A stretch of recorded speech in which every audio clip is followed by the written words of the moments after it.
Hello, mrhotter here, with a rant on the monstrosity that is Naruto Shippuden. But before I begin this video, let me just say a few things first. 1. I am not a Part 1 fanboy. There are some things I don't like about Part 2, or Part 1. 2.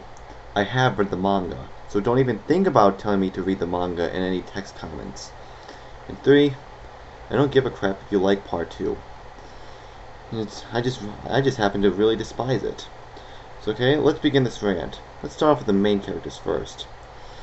Naruto in Part 1, I actually kind of liked a little because he was the underdog, the guy you could root for. Albeit it was kind of annoying and it took him a while to actually become a little cool with his fights. But still. But now in Part 2, it is revealed that he never really was an underdog, ever thanks to this stupid Child of Destiny bullshit.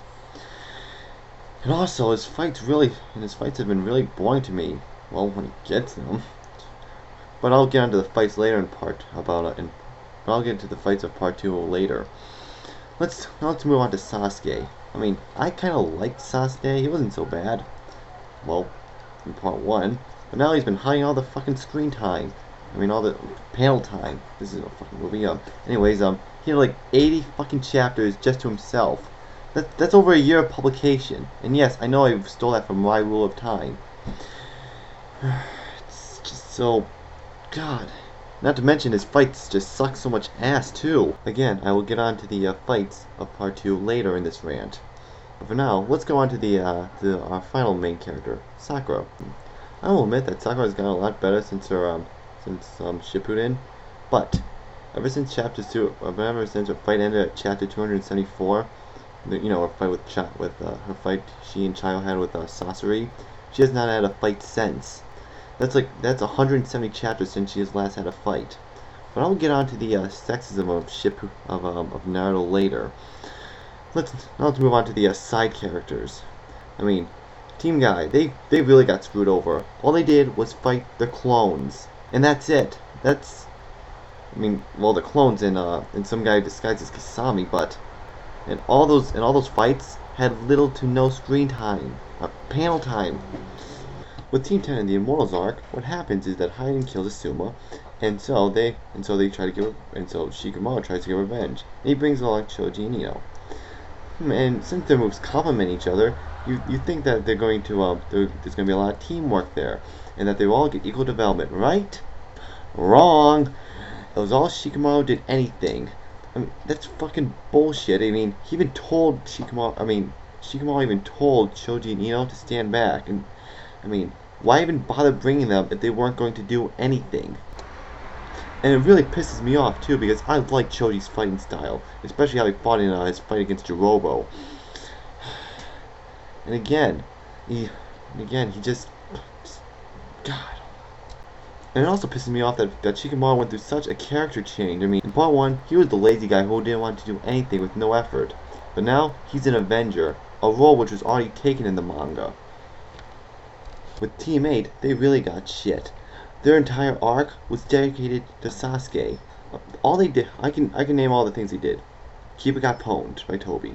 Shino used his bugs once. Hinata used Byakugan 3 times. Real fucking impressive. And way to give the minor characters some spotlight. Kishimoto, you deserve a pat on your fucking back. It's not just the recurring characters from Part 1 who got shit. It's also the new characters who get shit, like Sai. It has been 161 chapters since his debut in the manga, and still, I haven't seen him done anything. Heck, I expected in the second Sasuke retrieval arc for him to get at least one chapter dedicated to a fight for him, but no, he gets nothing. When it comes to Team Hawk, they got it bad too. I mean, I was really excited when they saw Kasami instead of Itachi first. I was thinking, holy shit. Suigetsu's gonna fight Kasami, and they're gonna have this awesome sword fight. And guess what? There wasn't anything shown of that fight. It was decided without a winner. I mean, that is just bullshit. With Jugo, all he got was a small role with Suigetsu in aiding Sasuke, who got 2 major fights before then in the fight against Killer Bee. And guess what? They get pwned. And then Karen. All she is a human GPS. I mean, she hasn't done anything in the fight against and he's going to kill a bee unless you counter healing Sasuke. But enough of that. Let's talk about the fights of part 2.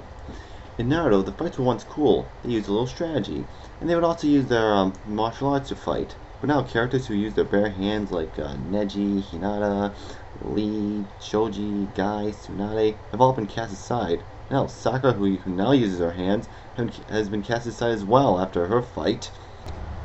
With Naruto, he used to use his bare hands to fight, and also use shurikens at times. But now all he uses is shadow clones and the Rasengan in part 2. I mean, yeah, the Rasengan's a cool move, but don't use it in every fucking fight. It's not necessary. Now, let's go on to the second most failed thing about the Naruto fight in part 2. The illusions. In Sasuke's fight against Deidara, or however you pronounce his name, it was just so stupid. Every time Sasuke was in trouble, it just turns out it was just an illusion. The only time Sasuke was in trouble and it was an illusion that saved him, it was this. It was basically him outrunning the explosion, summoning Manda, then getting into Manda, all while his chakra was almost completely out. Great. That is so believable now, isn't it? In its fight against Itachi, it was just, it's like the first part of it was just illusions. It's not really exciting if what happened didn't really happen. It's like hitting the reset button on every time something bad happens. It doesn't cause anything exciting. It's just boring after a while. Heck, actually, it gets boring really quickly. Now let's move on to the most failed thing about the fights in Part 2 Naruto. The reveal of how elements work in the series. You know what I'm talking about. The whole lightning beats earth thing. Now, I'm pretty sure most people who read the manga and pretty much know about that comic Sasuke Fails at Pokemon, made by Scrape the Ninja. Well, in Kishimoto's defense, I really doubt that he played Pokemon at age 21. But I'm pretty sure almost everyone knows that rocks are horrible conductors for electricity. I know this is a manga about ninjas with magical powers, but really, don't be retarded and go against things that are scientifically proven. Well, that ends my rant on Naruto Shippuden, or Part 2 Naruto. If you like this video, please subscribe. With that, Mr. Hotter, signing out.